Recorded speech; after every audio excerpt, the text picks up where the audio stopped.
আছে তৎকালীন যুগে আমার নবীকে তারা সম্মান দিত না, তারা আব্দুল্লাহর বেটা মোহাম্মদ করে সম্বোধন করত, আব্দুল্লাহর বেটা মোহাম্মদ করে জানাতো। এমনই অবস্থায় আবু জেহেল ওই জায়গায় ডাক দিয়ে বলছে, আব্দুল্লাহর বেটা মোহাম্মদ, আয় আব্দুল্লাহর বেটা মোহাম্মদ, আমরা সুন্নি মুসলমান, আমরা যখন আমার নবীকে ডাক দেই ইয়া রাসূলুল্লাহ বলি, ইয়া হাবিবাল্লাহ বলি, ইয়া নবী আল্লাহ বলি, বেয়াদবের দল হবে যারা আব্দুল্লাহর বেটা মোহাম্মদ বলে ডাকবে তারা, আর আশিকে মুস্তাফা হবে যারা ইয়া রাসূলুল্লাহ বলে ডাকবে তারা। আরো জোরে বলুন সুবহানাল্লাহ। আব্দুল্লাহর বেটা মোহাম্মদ বলে যখন সম্বোধন দেওয়া হলো, আমার আকা মুস্তাফা মুজিজাবান নবী বাবা 1,24,000 পয়গম্বর, মতান্তরে 2,24,000 পয়গম্বর পৃথিবীর জমিনে আল্লাহ রাব্বুল আলামিন নবীগণকে পাঠিয়েছেন। বাবা নবীগণদেরকে আপনার মুজিজা ধার্য করে দিয়েছেন। আকা মুস্তাফার যখন বাড়ি এসেছেন, আমার আকা মুস্তাফার ব্যাপারে যখন বলা হয়েছে, চুল মুবারক থেকে নিয়ে পায়ের তালু মুবারক পর্যন্ত পুরোটাই মুজিজা হয়ে এসেছে। জোরে বলুন সুবহানাল্লাহ। সুবহানাল্লাহ। আচ্ছা, আমার কথাগুলো বুঝতে অসুবিধা হচ্ছে? বুঝতে অসুবিধা হচ্ছে বা স্পিড বেশি হয়ে যাচ্ছে? ঠিক আছে না?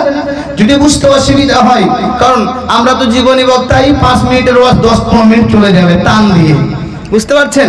যদি অসুবিধা হয় আজকে প্রথম রোজানি বলে দিবেন, জানিয়ে দেবেন, আমি আস্তে আস্তে করে বলবো। কিন্তু বাবা 6 দিনের জীবনী অনেকটাই এগিয়ে যেতে হবে, অনেকটাই জানতে হবে। সবে বর্ণনা কার হচ্ছে? হযরতে আলী রাদিয়াল্লাহু তাআলা আনহু। কার হচ্ছে? হযরতে আলী রাদিয়াল্লাহু তাআলা আনহু। পয়েন্টটা মাথায় নেবেন। হ্যাঁ মুসলমান বলছিলাম, হযরতে মুহাম্মদ সাল্লাল্লাহু তাআলা আলাইহি ওয়াসাল্লাম আব্দুল্লাহর বেটা মোহাম্মদ বলে সম্বোধন জানাই, মুজিজাবান নবী মুস্তাফা বলে আবু জেহেল। এই জায়গাটা তোমরা আগা করে দাও, এই জায়গাটা তোমরা ক্লিয়ার করে দাও, আমি মোহাম্মদ কাবার ভিতরে ঢুকবো। আবু জেহেল বলে, আব্দুল্লাহর বেটা মোহাম্মদ, আজ 2 দিন হতে চলেছে, ওই তালা ওই চাবি সকল চেষ্টা করি কিন্তু খুলতে পারি না। আমার মোহাম্মদ বলছে তোমরা রাস্তা ক্লিয়ার করো। মুজিজাবান নবী মুস্তাফা বাবা যেমনই তালার কাছে হাজির হয়েছে, তালা খসে জমিনে পড়ে গিয়েছে। চাবির প্রয়োজন হলো না, চক্ষু মোবারক দিয়ে যখন দেখেছেন আপনার তালা খুঁজে পড়ে গিয়েছে। তাই তো আমরা বলি, ওই নবী মুস্তাফার জিকির তোমরা কোথায় খুঁজবে? আসমানে যদি যাও, আসমানে নবীর জিকির পাবে। জমিনে যদি খোঁজো, জমিনে নবীর জিকির পাবে। তৌরাতে যদি যাও, তৌরাতে নবীর জিকির পাবে। ইনজিলে যদি যাও, ইনজিলে নবীর জিকির পাবে। জব্বুরে যদি যাও, জব্বুরে নবীর জিকির পাবে। কোরআনে যদি যাও, কোরআনে নবীর জিকির পাবে। বুখারীতে যদি যাও, বুখারীতে নবীর জিকির পাবে।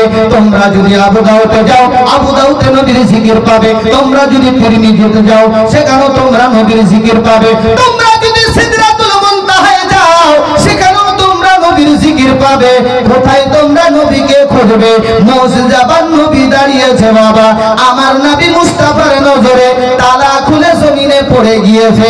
একটাই ছন্দ পড়ব, কবি বলতেছেন, এই যে নবী মহান, নবী মহান, নবী মহান, আসমান জমিন সূর্য চাঁদ যেখানে যাবি মোহাম্মদ। জোরে বলুন, আর একটু জোরে বলুন সুবহানাল্লাহ।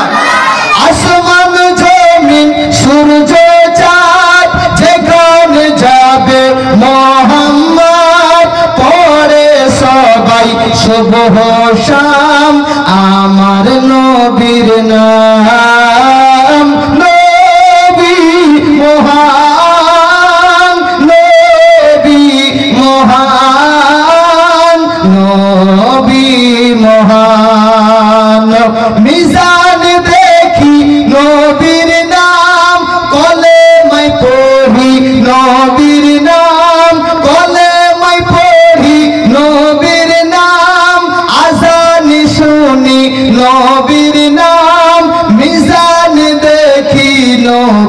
নাম আশিকের দিলে নবীর নাম নবী মহান নবী মহান নবী মহান।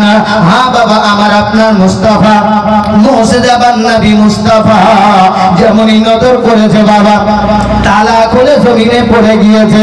কাবা ঘরের ভিতরে যেমনই প্রবেশ করা চাচু আব্বা মোবারকবাদ চাচু আম্মি মোবারকবাদ।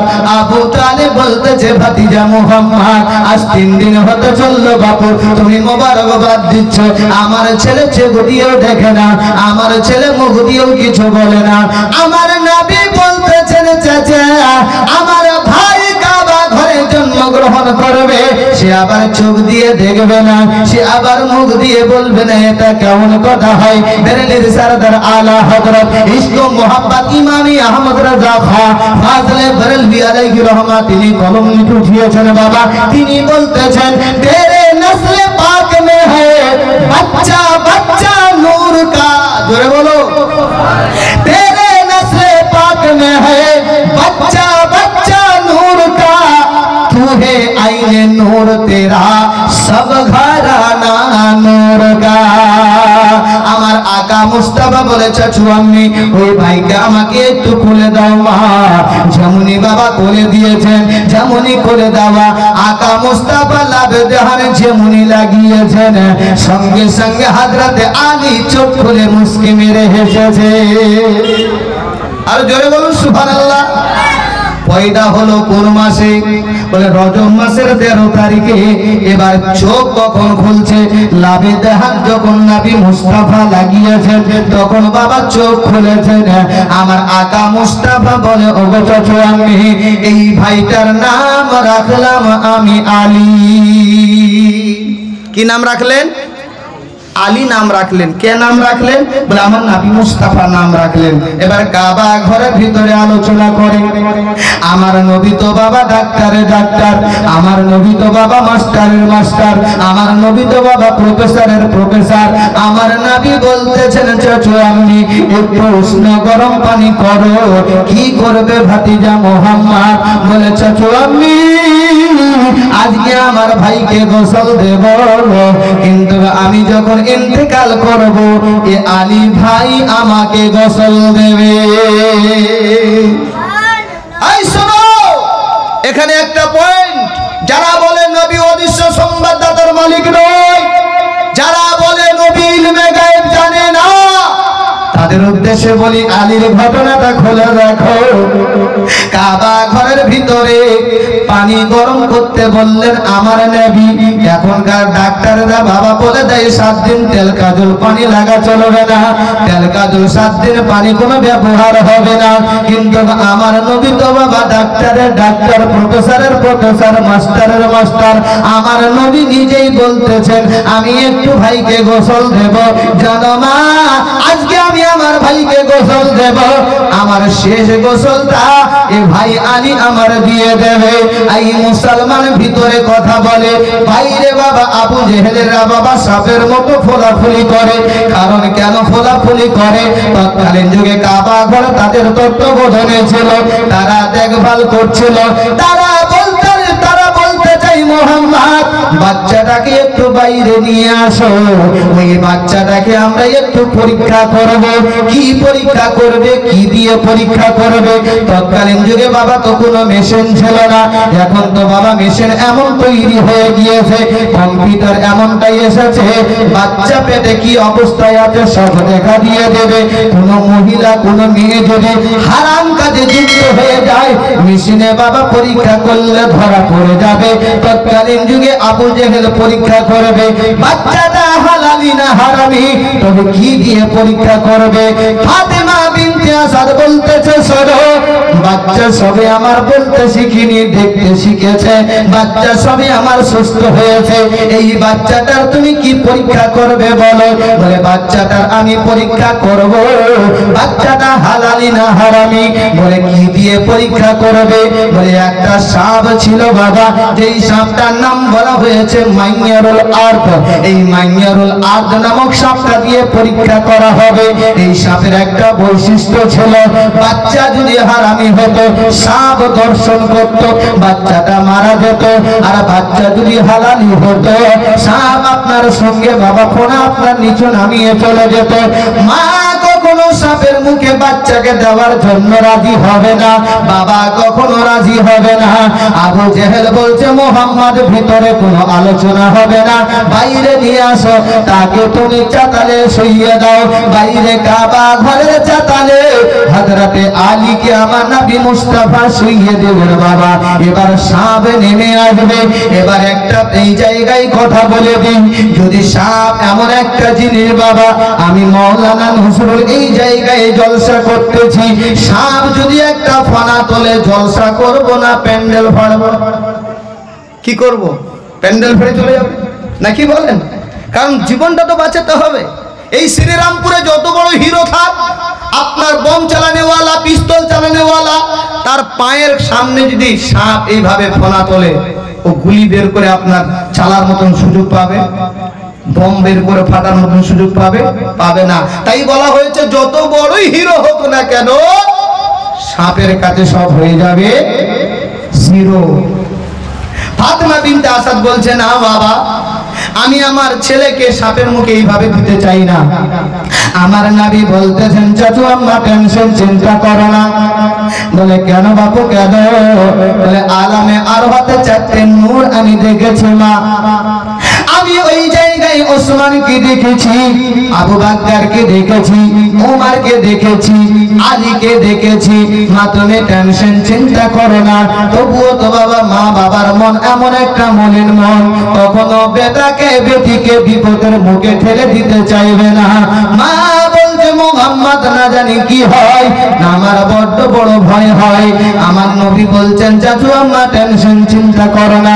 সাপ নেমে এসেছে, সাপ নেমে এসে বাবা ফোনা তুলেছে। যেমনই ফোনা তোলা সঙ্গে সঙ্গে হযরতে আলী সাপের গলা ধরে নিয়েছে। ধরে বলুন সুবহানাল্লাহ। সাপে গলা ধরেছেন কে? হযরতে আলী রাদিয়াল্লাহু তাআলা আনহু। এবার অনেকে বলবে আরে বাপ রে, এত ছোট বাচ্চা সাপের গলা ধরলো কেমন করে? আমরা বলি বাপ, আল্লাহ যদি শক্তি দেয় কোনো মোল্লা কমাতে পারবে? একটু কথা বলুন বাপ, পারবে? পারবে না। আল্লাহ যদি শক্তি দেয় কোনো মোল্লা কমাতে পারবে না। বিরাদার মিল্লাত ইসলামিয়া এই জায়গায় ছোট্ট একটা পয়েন্ট বুঝিয়ে দিলে আরো আপনারা বুঝতে পারবেন। মুসা আলাইহিস সালামের নাম আপনারা শুনেছেন বাপ? নাম শুনেছেন? মুসা আলাইহিস সালাম কার বাড়িতে লালিত পালিত হয়েছিল? ফার্স্ট ফেরাউনের বাড়িতে। ফেরাউনের বাড়িতে। বিরাদার মিল্লাত ইসলামিয়া আসিয়ার কোলে যখন মুসা আলাইহিস সালাম ছিলেন, তো বৈকাল বেলা আসিয়া আলাইহিস সালাম ফেরাউনকে বলছে, এগো স্বামী কি হলো বলো? বলে বাচ্চাটাকে একটু কোলে নাও তো। ফেরাউন বলছে ঠিক আছে দাও। তো আমাদের দেশে যেটা সিস্টেম, যারা নানু হবে, যারা দাদু হবে, ওদের কোলে উঠবে নাতিরা পোতারা, আপনার দাড়ি নাড়বে, নাড়বে না বাবা? দাড়ি নাড়বে, হাসবে, সময় সময় ছোট ছোট একটু চড়ো মারে, চড়ো মারে, তাই না? চড়ো মারে। তো আমরা কি মনে করি? আমরা বলে থাকি দাদু ভাইটা বড় হয়ে গেছে, নানু ভাইটা বড় হয়ে গেছে, কত সুন্দর ভাবে আদর করছে। বিরাদার মিল্লাত ইসলামিয়া ফেরাউনের কোলে যেমনি মুসা আলাইহিস সালাম ছিলেন, ছোট্ট বাচ্চা আপনার নবী, ফেরাউনের বয়স আপনার মুসা আলাইহিস সালাম ছোট্ট বয়সে যখন ফেরাউনের কোলে দিয়েছেন, আল্লাহ বলছেন মুসা রে তোকে চান্স দিয়ে দিলাম, মারে এক চড়। কাকে? বলে ফেরাউনকে। যেমনই একটা চোর দিয়েছে, ফেরাউন বলছে আসিয়া, বলে কি হলো? বলে ধর ধর ধর। বলে কেন ধরবো, কি হলো বলো? বলে বাপ রে বাপ, মেরেছে আমাকে, খেয়েছে আমি, জ্বালাটা বুঝছি আমি, আমাকে মেরেছে চোর, আমি বুঝতে পারছি যে এর জ্বালা কতটা আছে। অত তুমি বাচ্চাটাকে নাও। শক্তি দেওয়ার মালিক কে? জোরে বলো কে? আল্লাহ। আল্লাহ যদি শক্তি দেয় কোনো মোল্লা কমাতে পারবে না। হযরতে আলী রাদিয়াল্লাহু তাআলা আনহু বাবা একদিকে সাপের গলা ধরে নিয়েছে, একদিকে লেজ ধরে নিয়েছে। ওই মাইয়ারুল আদ সাপটাকে বাবা দুই ভাগে বিভক্ত হয়ে গেছে, একটা টান দিয়েছে, ওই সাপ আপনার দুই ভাগে ভাগ হয়ে গিয়েছে। এমনই অবস্থায় আবু জেহেল অবাক হয়ে গেল, এটা যেমন তেমন বাচ্চা নয়, আমি আবু জেহেল বুঝে নিয়েছি আগুন বাচ্চা, এর ভিতরে অনেক কিছু রয়েছে। তবে এই মুহাম্মদ আমার আর বুঝতে কোনো অসুবিধা হলো না। আমার যেটা পরীক্ষা করার জন্য সাপ ছিল, এই সাপটা তো আজকে শেষ হয়ে গেল। তবে আমি কাবা ঘরে যখন জন্মগ্রহণ করেছে, আমি লাত মানদ হাবল উজ্জার পদফল নিয়ে তাকে আমি একটা তিলক দিয়ে দেব। আবু তালেব বলছে না না না, তিলক দেওয়া যাবে না। আমার নবী বলতেছে চাচু, যেই বাচ্চা সাপকে দ্বিখণ্ড করতে পারে, ওই বাচ্চাটা আবু জেহেলের ঘাটটাও বেঁকা করতে পারে। যেই বাচ্চা সাপ দ্বিখণ্ড করে দেখিয়েছে, ওই বাচ্চাটা আবু জেহেলের ঘাটটাও বেঁকা করে দেখাবে। এমনই অবস্থায় ওই আবু জেহেল লাত মানদ হাবল উজ্জা বাবা চারটে মূর্তির পদধূলি দিয়ে সুন্দর করে বাবা আপনার তিলক লাগানোর জন্য যাবে, আপনার লম্বা করে তিলক লাগাবে। অনেক জায়গায় দেখা যায় অনেক মায়েরা বাচ্চাকে লম্বা করে তিলক লাগায়, না রে মানা, তিলক লাগা চলবে না। এটা ইহুদিদের খ্রিস্টানদের চরিত্র, কোন নবী সাহাবীদের মধ্যে পাওয়া যায় না। কেউ যে তিলক লাগিয়েছে কোনো প্রমাণ পাওয়া যায় না। অতএব আমরা তিলক কখনো লাগাবো না, লম্বা টান দিয়ে বাচ্চাকে কখনো তিলক দেব না। অনেকে বলি পদ নজর লেগে যাবে, না না না না না, পদ নজর লাগার জন্য তিলকের প্রয়োজন হবে না। তিনবার সূরা ইখলাস পড়ে আপনি ফু দিয়ে দেবেন, ওই বাচ্চাকে কখনো আর পদ নজর আসর করবে না। জোরে বলুন না সুবহানাল্লাহ। এমনই অবস্থায় পদধূলি নিয়ে লাত মানদ হাবল উজ্জার পদধূলি হাতে নিয়ে বাবা যেমনই মাথা হালিয়ে হযরতে আলীকে তিলক দেওয়ার জন্য যাবে, সঙ্গে সঙ্গে হযরতে আলী একটা চড় আবু জেহেলের আপনার গালে দিয়েছে। ইতিহাসের পাতায় সাক্ষী, আজও বেকা কালো বেকা, কোন ডাক্তার কোন ওঝা সোজা করতে পারেনি। বেকা অবস্থায় দুনিয়া থেকে বিদায় নিয়েছে। বোঝা গেল মুসলমান আলে পাকের বিরোধিতা যারা করবে, তার প্রমাণ আমার আল্লাহ পাক কোরআনে দিয়ে দিয়েছেন। আমার আল্লাহ পাক তাদেরকে শক্তি দিয়েছেন। আমার আল্লাহ রাব্বুল আলামিন হযরতে আলীকে এমনটা শক্তি দিলেন বাবা, আবু জেহেলের ঘাটটাও বেকা হয়ে গেল। পৃথিবীর জমিনে যত আলিম সম্প্রদায় রয়েছে সকলেই জানেন আবু জেহেলের ঘাটটা বেকাই করেছে তো হযরতে আলী রাদিয়াল্লাহু তাআলা আনহু বেকা করেছে। বিরাদার মিল্লাত ইসলামিয়া যাকে বলা হয় আপনার ইংরেজিতে টাইগার, বাংলাতে বলা হয় বাঘ, আরবিতে বলা হয় আসাদুল্লাহ গালিব, শেরে খোদা হায়দার কাররার মুশকিল কুশা হযরতে আলী রাদিয়াল্লাহু তাআলা আনহু, যিনি পয়দা হয়েছেন বাবা কাবা ঘরে। এবার হযরতে আলী আস্তে আস্তে বড় হতে লাগলেন। সকলে আপনারা জীবনের মধ্যে শুনেছেন, কেউ বা বলেছেন 8 বছর ইসলাম কবুল করেছেন, কেউ বা লিখেছেন 10 বছর ইসলাম কবুল করেছেন। মাদারিজুন নবুওয়াতের মধ্যে দুটোই বর্ণনা এসেছেন। ওই হযরতে আলী রাদিয়াল্লাহু তাআলা আনহু যখন বাবা আপনার আস্তে আস্তে বড় হতে লাগলেন, আমার আকা মুস্তাফা বলে, আলী বলো তো আলী, তুমি কাবা ঘরে জন্মগ্রহণ করলে, তোমার চোখ কেন বন্ধ ছিল, তোমার মুখ কেন বন্ধ ছিল? ওই আলী বলেছিলেন, ইয়া রাসূলুল্লাহ, ইয়া হাবিবাল্লাহ নবীজি, আমি আল্লাহর দরবারে আরজি জানিয়েছিলাম, পৃথিবীর জমিনে যখন আমি জন্মগ্রহণ করব, ভূমিষ্ঠ হব, ওগো আল্লাহ, বাবার মুখ দেখব না, মায়ের মুখ দেখব না, মুখ দেখতে যদি হয় আপনার হাবিবের চেহারা মোবারক দেখব। জোরে বলো সুবহানাল্লাহ। আপনার হাবিবের চেহারা মোবারক দেখব। এই মুসলমান সেই আলীর ব্যাপারে আমার আকা মুস্তাফা বলেছেন, আনা মাদিনাতুল ইলম ওয়া আলিকুম বাবুহা। আমার নবী মুস্তাফা নিজেই বললেন, আমি হচ্ছি ইলমের শহর, সেই শহরের দরজা হচ্ছে আমার আলী। জোরে বলুন না সুবহানাল্লাহ। তাহলে আমরা শুনলাম প্রথম পাঠে আজকে আহলে বাইতের মধ্যে যাকে বলা হয় আওলাদে আলী, যিনি কাবা ঘরে জন্মগ্রহণ করলেন, যেই আলীর ব্যাপারে আমার রাসূলুল্লাহ বলে দিলেন আমি হচ্ছি ইলমের শহর, আর সেই শহরের দরজা হচ্ছে আমার আলী। যেই আলীকে আল্লাহ এতটাই শক্তি দিয়েছেন, খায়বারের যুদ্ধের বলেন আপনার বিভিন্ন যুদ্ধের ঘটনায় ওই হযরতে আলীকে পাওয়া যায়। তিনাকে আল্লাহ এতটাই শক্তি দিয়েছিলেন, কিছুই পারওয়া করতেন না। সেই হযরতে আলী বাচপান থেকে আকালমা পড়ার পরে আকা মুস্তাফার কাছে থাকতে লাগলেন, দিন ইসলামের কাছে যুক্ত হয়ে গেলেন। এবার হযরতে আলী রাদিয়াল্লাহু তাআলা আনহু আমার রাসূলুল্লাহর দরবারে রয়েছেন। এবার আসুন, এবার হযরতে ফাতেমা থেকে আবার কিছু আলোচনা হবে। একবার মহব্বতে আমরা দরুদ পড়ি, আল্লাহুম্মা সাল্লি আলা মাওলানা মুহাম্মদ ওয়া আলা আলি ওয়া আলা আলি সাইয়্যিদিনা মাওলানা মুহাম্মদ সাল্লাল্লাহু তাআলা আলাইহি ওয়াসাল্লাম। আলীর জন্মের কথাটা একটু আপনাদের সামনে তুলে ধরলাম। এবার হযরতে ফাতেমার জন্ম থেকে নিয়ে বাল্যকালের কিছু আলোচনা আপনাদের সামনে তুলে ধরি, তাহলে পয়েন্ট টু পয়েন্ট আলোচনাগুলো আপনারা বুঝতে পারবেন। আই মুসলমান সকলে আপনারা শুনেছেন আমার নবী মুস্তাফার বেটি হচ্ছে চারটা। কয়টা বললাম? সকলে বলুন, চারটা। উম্মে কুলসুম, যায়নাব, রুকিয়া আর হযরতে ফাতেমা। কিন্তু সকলে শুনেছেন ছোট বেটি হযরতে ফাতেমাতুল জোহরা রাদিয়াল্লাহু তাআলা আনহা, আপনার আম্মা জানের নাম বলা হয়েছে খাদিজাতুল কুবরা। খাদিজাতুল কুবরার গর্ভে হইতে হযরতে ফাতেমাতুল জোহরা রাদিয়াল্লাহু তাআলা আনহা পৃথিবীর জমিনে আগমন করেছেন।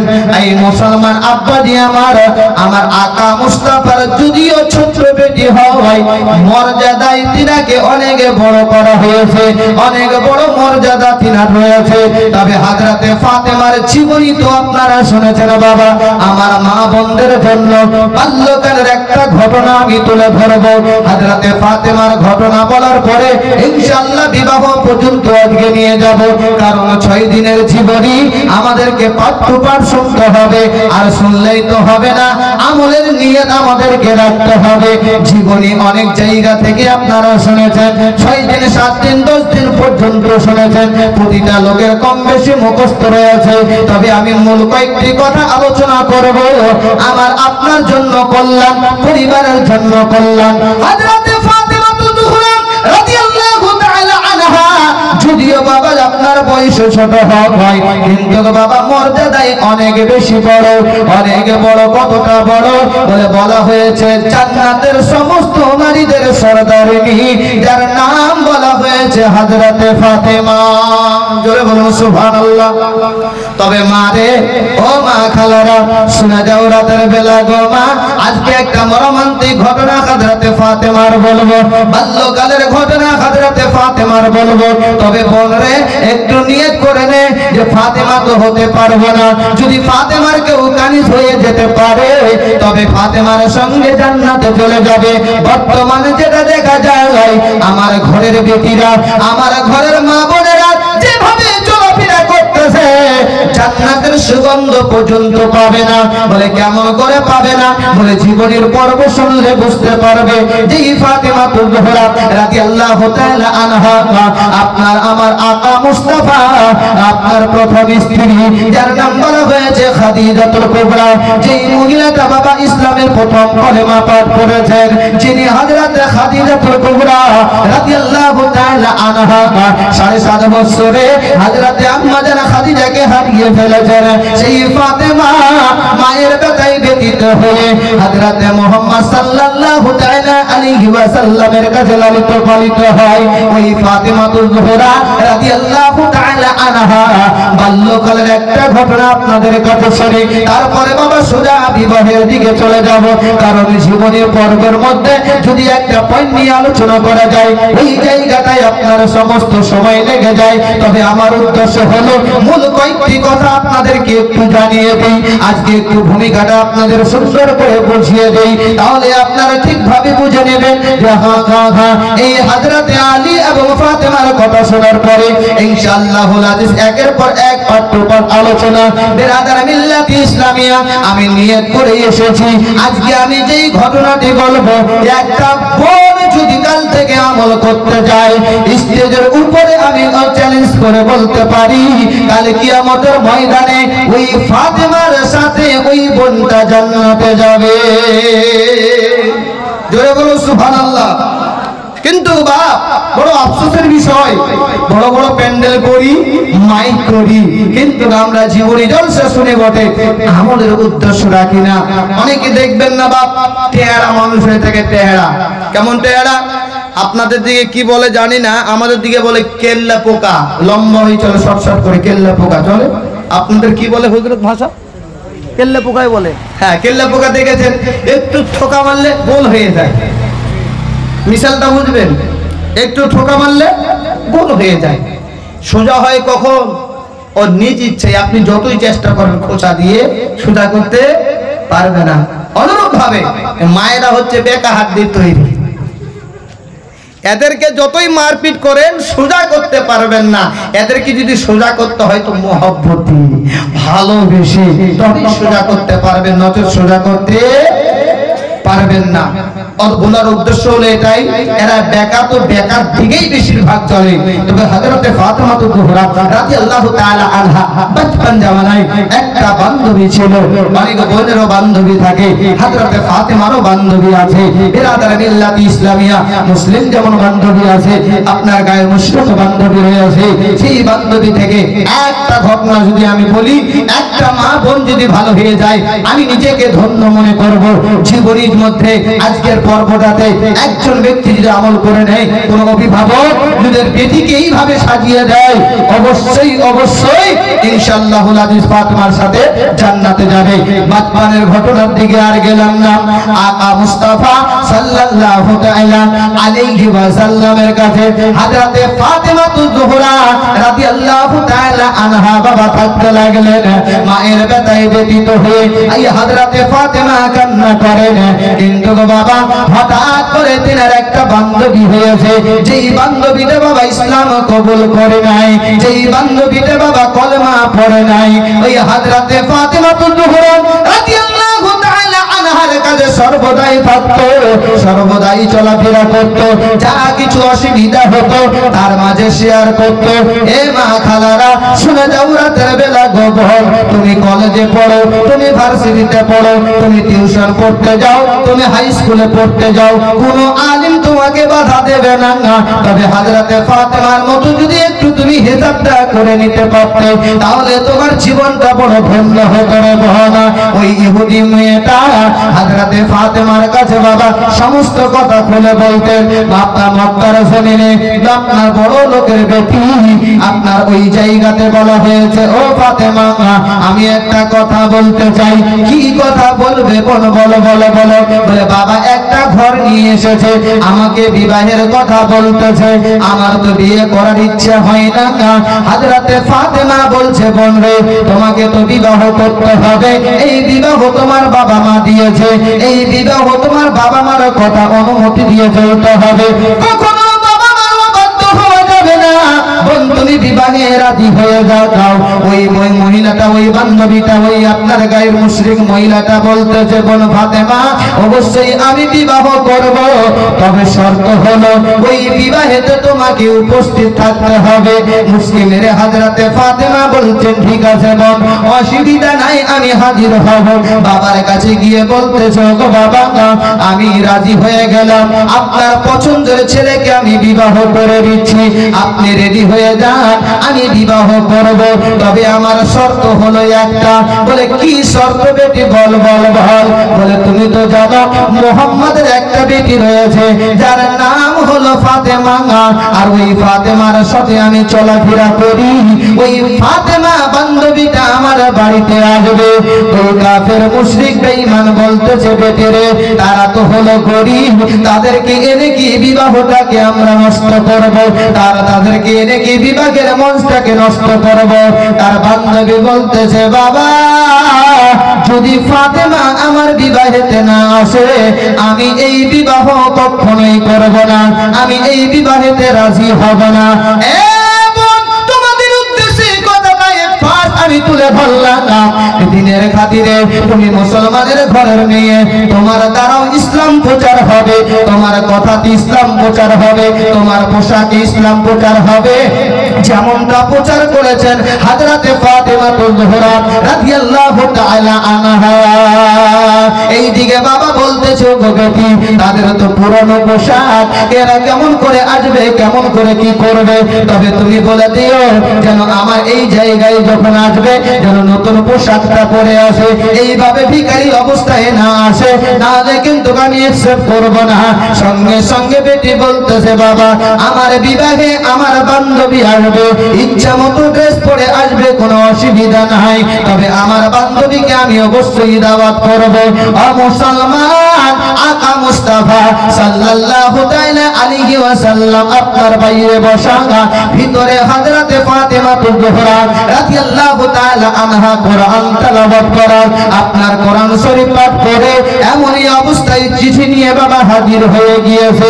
দরজায় যেমনই ডাক দিয়েছেন ফাতেমা বলে আমার আকা মুস্তাফা বলে কে মা তুমি কে এসেছো বলো, বলে আমার বান্ধবী ফাতেমাকে দাওয়াত করতে এসেছি। আকা মুস্তাফা বলতেছে ঠিক আছে আমার বেটি ফাতেমা তোমার বিবাহে দাওয়াত করতে যাবে। চিঠি দিয়ে যখন চলে আসলো চিঠিটা হাতে রয়েছে, ভিতরে হযরতে ফাতেমা কান্না করতেছে, কারণ একটাই পোশাক, কেমন করে আমি এই পোশাকটা পরে বিবাহেতে যাব।